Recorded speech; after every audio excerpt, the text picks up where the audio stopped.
অনেক অনেক দিন আগের কথা। এক জঙ্গলে বাস করত একটি সিংহ। সিংহ ছিল অনেক খাবার প্রেমী। একদিন সকালে সিংহ তার স্ত্রীকে ডাকলো এবং সে বলল যে, আরে কই গো, তাড়াতাড়ি আসো, খাবার দাও। দিচ্ছি বাবু দিচ্ছি, এই নাও তোমার খাবার। তো বলছি যে তুমি যে এত খাবার খাও, এগুলো তুমি রাখো কোথায়? আমার সঙ্গে খাবার খেয়ে এই জঙ্গলের কেউ পারে না, বাঘও না। এই কথাটি শুনে ফেললো বানর এবং বানর দৌড়ে বাঘের কাছে গেল এবং বাঘের কাছে সবকিছু খুলে বলা শুরু করলো। সেখানে বানর বাঘের কাছে বলল যে, হায় নাকি বানর, এটা কি সত্যি কথা? বাঘ মামা, হ্যাঁ এটা একদম সত্যি কথা। ওই সিংহর থেকে আমি বেশি শক্তিশালী। ওই সিংহর ঘাড় মটকাবো আজ আমি, দেখে নিস তুই। ওই সিংহ কাছকে ধরে এমন কেলানি দেব, ওই সিংহ আর উঠতে পারবে না। এই কথাটি শোনা মাত্রই বানরটি সিংহের কাছে ছুটে গেল এবং সিংহের কাছে গিয়ে সিংহর কাছে সব কথা খুলে বলা শুরু করলো। এটা শুনে সিংহ খুব রেগে গেল এবং এরপরে বানরটি সিংহের কাছে বলল যে, ওই বানর, এটা যদি সত্যি হয় তাহলে আজ আমি বাঘকে ছাড়বো না।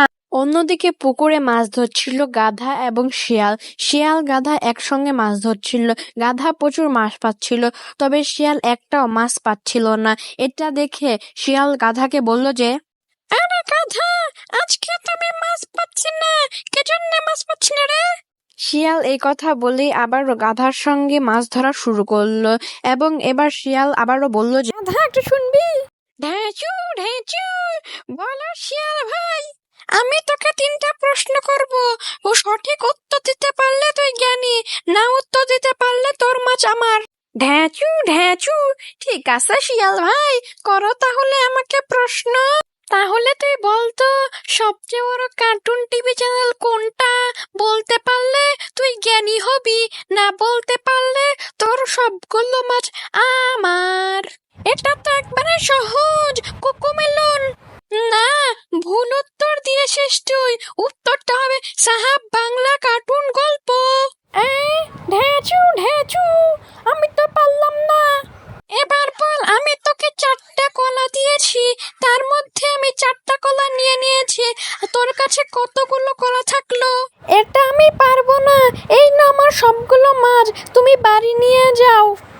ঠিক আছে তুই থাক, তো আমি এখন বাড়ির দিকে যাই। বাড়িতে গিয়ে মাছ ভাজা করে খাবো। আহা কি মজা, খাবো আমি মাছ ভাজা। এরপরে শিয়াল সেখান থেকে চলে যায় এবং গাধা সেখানে বসে থাকে। শিয়াল হাঁটতে হাঁটতে তার বাড়ির দিকে যাচ্ছে এবং মনে মনে ভাবছে সে আজকে তার বউকে এই মাছগুলো দিয়ে খুশি করবে।